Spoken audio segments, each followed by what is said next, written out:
Fala aí, amigo ligado no Toque Passa, chegando nessa sexta-feira para fechar a semana falando de NFL, porque começou a semana 9 com uma partida que foi até interessante para quem gosta de pontos, para quem não gosta de ver defesa. Tivemos a vitória dos Colts 45-30 sobre a equipe do New York Jets. Vamos analisar essa partida, falar desse jogo aqui e também vamos falar do que você não pode perder no domingão da NFL. Como a gente faz toda sexta-feira, que a gente passa uma programação que você tem que colocar na sua agenda ali, os jogos imperdíveis. Lembrando, você que está no Brasil, que acabou o horário de verão nos Estados Unidos, então os jogos começam uma hora mais tarde, tá? O primeiro horário que era das 2, agora passa a ser às 3 horas e o prime time passa para a faixa das 10 horas da noite. Não tem horário de verão no Brasil, não sei se você gosta ou se você não gosta, eu gostava. E aí você não tem um jogo às 11 da noite, mas vai começar às 10 da noite. Começa a ser um pouquinho mais para quem gosta realmente do futebol americano. Vamos falar de muita coisa aqui, então eu peço para você já deixar essa curtida no vídeo, deixar o seu comentário, fazer essa interação que é tão importante. Estamos com uma meta ousada até o fim da temporada de 20 mil inscritos no canal. Tá difícil, mas a gente tem que sonhar alto. A gente não tá aqui para brigar por first pick no draft, não tá brigando por vaga de wildcard pelo menos. Então eu conto com a sua colaboração. Você que está chegando agora ao Toque Passa, conhecendo o canal, já se inscreve, não custa nada, é de graça. Assina aqui o canal, se inscreve no canal e também clica no sininho aqui embaixo para receber notificação sempre que o vídeo novo for publicado. E deixe seu comentário. Tô a fim de responder pergunta e faz tempo que vocês não mandam pergunta para mim, quero participar, fazer um vídeo respondendo perguntas para vocês. Vamos nessa então, roda a vinheta.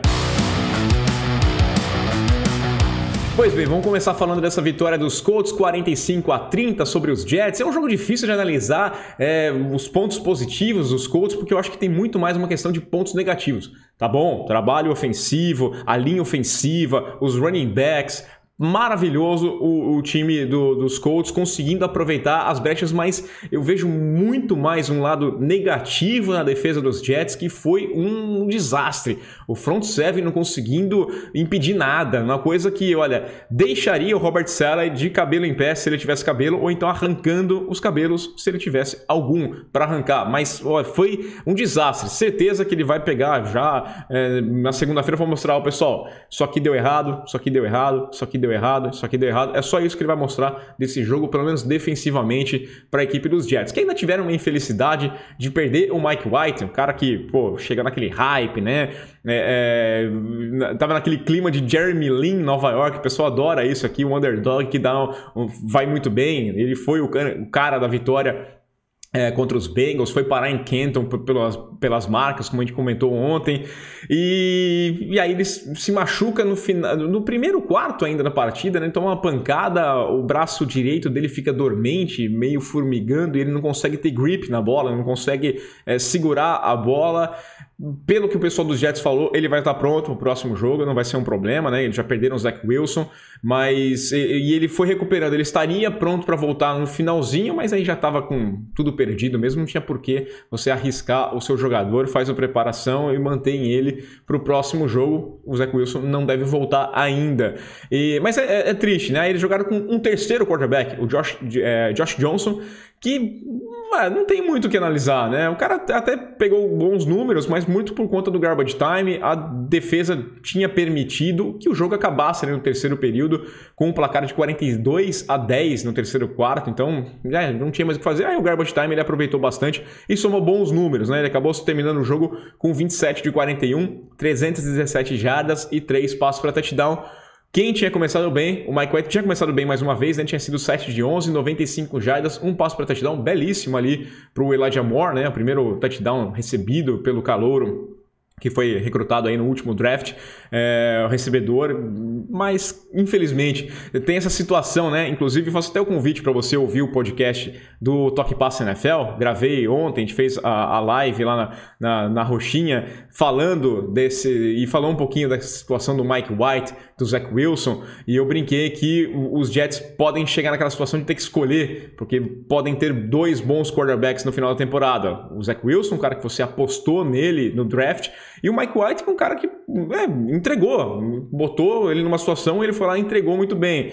E aí os Jets vão ter que escolher no final da temporada, porque um dos dois vai acabar saindo, vai querer ser titular em algum lugar, e é claro que os Jets vão fazer a escolha errada. Se você quiser ouvir o podcast do Toque Passa NFL, o link está aqui embaixo na descrição, sai hoje essa edição de número 26, ou então lá na Roxinha também tem a live para você acompanhar, mas está nos principais agregadores de podcast. Então, vamos falar agora também do lado dos Colts, que tem o seu mérito, né? Inclusive, registraram uma marca impressionante, porque eles tiveram mais de 250 jardas terrestres e também passadas na partida, 3 passos para touchdown, 3 touchdowns terrestres, e essa junção de estatísticas maravilhosas foi a primeira vez que aconteceu desde a semana 9 de 1956, ou seja, não foi pouca coisa, conseguiram uma coisa impressionante. Carson Wentz foi bem? Tá, sim, talvez o melhor jogo dele na equipe dos Colts. Mas daí você vai analisar até que ponto, né? Todo mundo foi bem. Então desvaloriza um pouquinho o seu feito. Ele foi 22 de 30, 272 jardas, 3 passos para touchdown. O Jonathan Taylor foi o grande destaque, né? O running back ali, 19 carregadas, 172 jardas, 2 corridas para touchdown. O Nyheim Hines teve também as suas 6 carregadas, 74 jardas, 1 touchdown terrestre, um vareio da equipe dos Colts, que melhora a sua situação lá, né?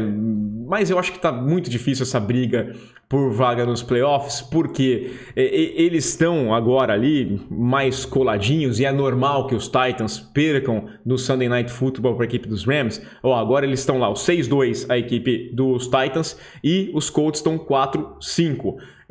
Qual que é o problema nessa situação toda? O 4-5, então você já tem 9 jogos, restam 8. Vamos olhar o calendário dos Titans. Eu discuti aqui, eu falei que os Titans já estavam garantidos na primeira posição. O pessoal até falou, mas até parece, não está garantido. Olha, eles têm mais 2 jogos contra os Texans, 2 vitórias, mesmo sem o Derrick Henry, 2 vitórias. Eles têm mais um jogo contra os Jaguars, que é vencível, claramente vencível. Eu tô pegando só os jogos vencíveis. E um jogo contra o Miami Dolphins. São 4 jogos que vai quase certeza que eles vão vencer. Com esses 4 jogos, eles chegam em 10 vitórias. A equipe dos Colts precisaria vencer mais 6 jogos dos 8 para chegar nas 10 vitórias. Só que também chegar nas 10 vitórias não adianta, porque eles perderam os 2 confrontos direto. Então, eles precisariam vencer 7 dos últimos 8 jogos. E aí que a situação fica complicada. Fora que os Titans têm também um jogo contra os Patriots, que é vencível, contra os Steelers, que é vencível. Tem outros jogos vencíveis também, então por isso eu acho que a situação, olhando o calendário, é muito tranquila para os Titans conseguirem a primeira posição na AFC Sul.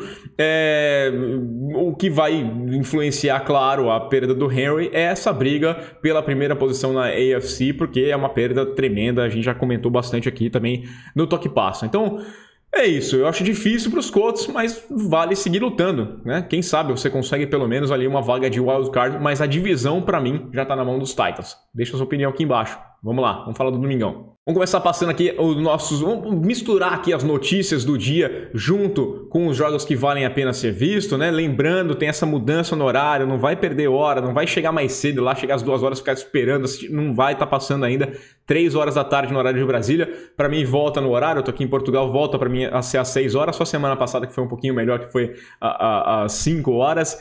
E agora teremos alguns bons jogos nesse primeiro horário que valem a pena.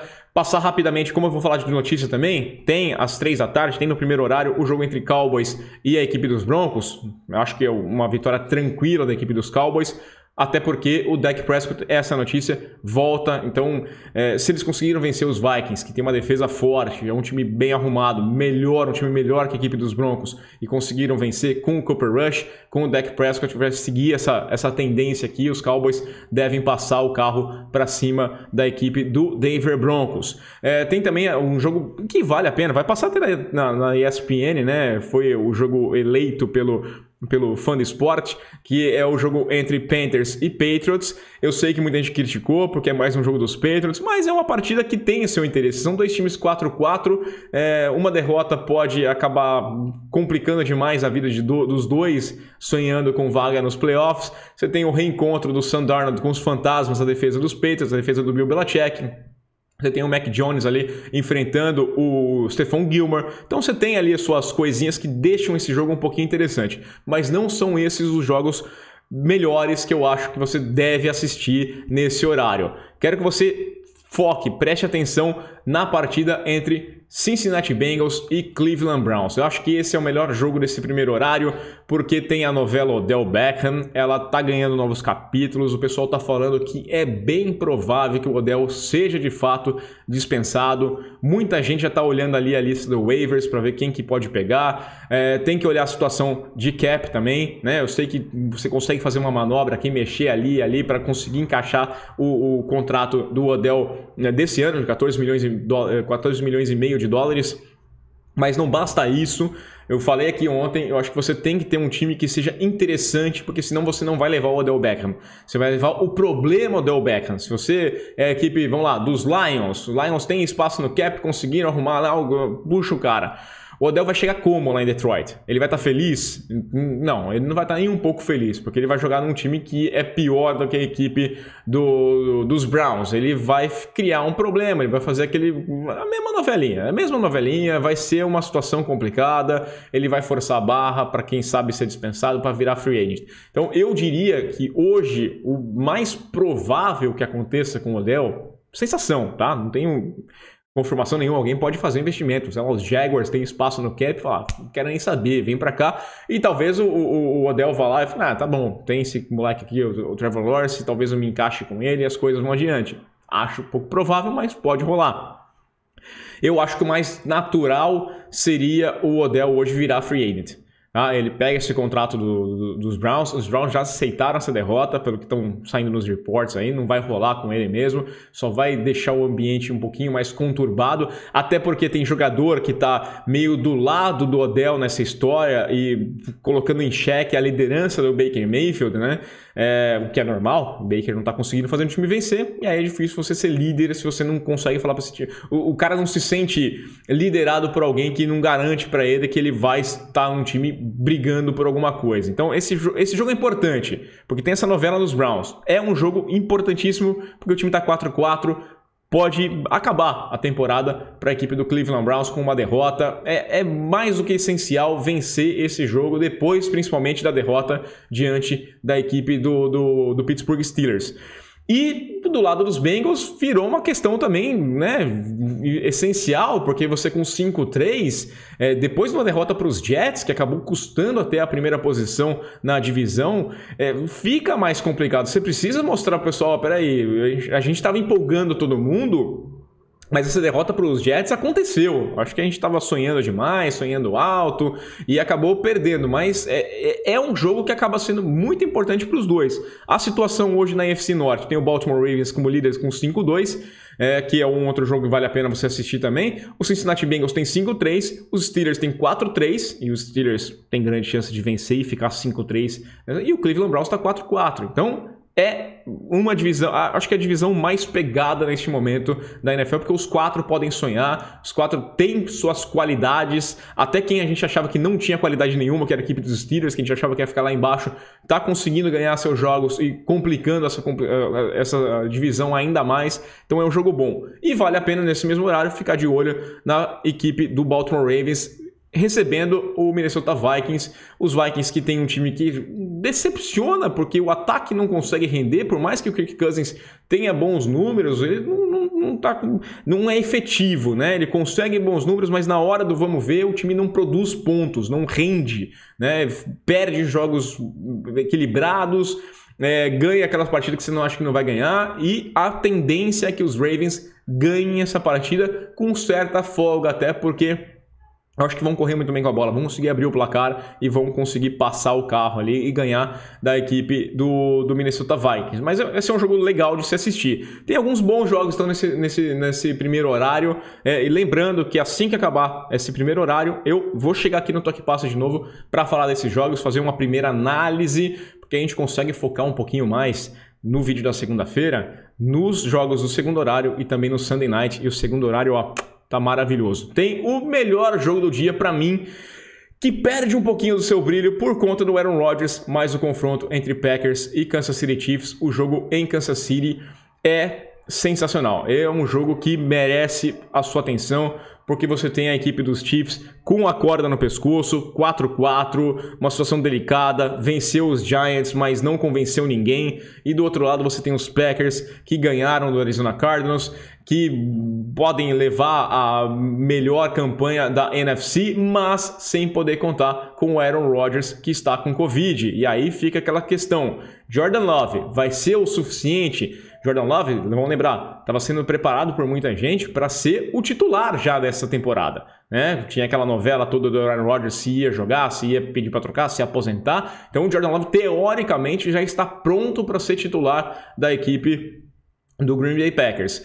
Eu vi muitos podcasts maldosos com o pessoal brincando. Bom, pelo menos ele não vai ter desafio nenhum, porque ele vai enfrentar a defesa do Kansas City Chiefs. Os Chiefs que sonham em ter a estreia do Melvin Ingram, querem ver se ele vai ter condições de jogar já essa partida, que seria muito bom, né, para melhorar essa defesa. Enquanto isso, os Packers têm a volta do Davante Adams, que é um baita de um reforço muito bom, né? O Jordan Love tem um apoio de um recebedor que você basicamente manda a bola para ele e ele vai agarrar. Então, vai ser um jogo interessante. Vamos ver se o Mahomes vai conseguir superar essa defesa, que ainda me passa dúvida dos Packers, mas que é muito inteligente, tá se arrumando nessa inteligência e pode trazer trabalho, até porque já foi passado mais ou menos qual que é a tática para parar o Mahomes, para parar esse ataque do Kansas City Chiefs. Você coloca 7 caras lá atrás e obriga eles a correrem com a bola e não tá dando certo, não tá funcionando, eles não têm running back, então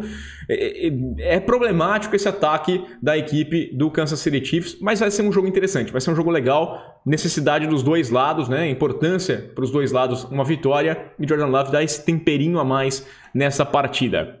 Aliás, falando só do Aaron Rodgers, para a gente encerrar essa novela aqui, pelo que estão falando, deve rolar uma punição para o Aaron Rodgers, para o Green Bay Packers, mas deve ficar na multa, não deve ter suspensão, nem perda, deve ficar na multa por conta dos protocolos de Covid que teriam não sido cumpridos. Aliás, parece que o Aaron Rodgers ficou bravo, que vazou aí que ele não é vacinado.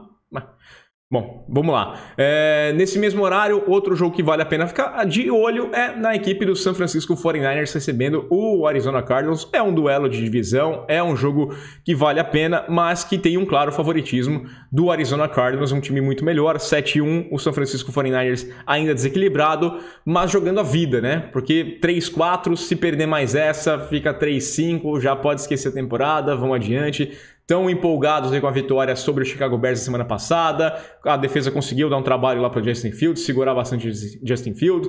O Garoppolo conseguiu render, conseguiu trazer alguns números interessantes e levar o time à vitória. Então, estão querendo surpreender. A equipe dos Cardinals é um jogo que vale a pena também para essa briga. Se os Packers tropeçarem, Arizona Cardinals pode voltar a ter a melhor campanha.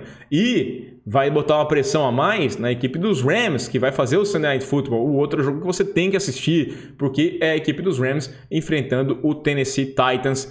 O jogo é em Los Angeles, um jogo que perde um pouquinho do brilho pela falta do Derrick Henry, que tem o favoritismo agora mais claro da equipe dos Rams, que vai ter uma defesa muito forte, né? Tem uma defesa muito forte já com o Leonard Floyd, com o Aaron Donald, com o Ramsey, tem agora o Von Miller e tem um ataque poderosíssimo. A gente vai ver essa dupla do Stafford com o Cooper Kupp rendendo ótimos números mais uma vez. Vai dar trabalho para essa defesa dos Titans, que ainda não me convenceu, por mais que tenha tido boas apresentações nas últimas semanas, não me convenceu 100%, e vamos ver como é que vai funcionar esse ataque dos Titans sem ter seu principal corredor. A gente sabe que muitas vezes um corredor sai, entra um outro e o cara rende bons números ainda. Mas substituir o cara como o Derrick Henry, que fazia uma temporada histórica, é muito, muito, muito complicado. Não dá para jogar só a linha ofensiva era que fazia os números dele. Não, o Derrick Henry é um monstro fisicamente, a velocidade dele é absurda e não vai ser fácil substituir uma peça tão importante. Esses os jogos que eu não vou perder, lembrando que os meus palpites estão lá no meu blog, link aqui embaixo na descrição. Deixe seu comentário, curte o vídeo, assina o canal, compartilha o que passa e até domingo. Aquele abraço!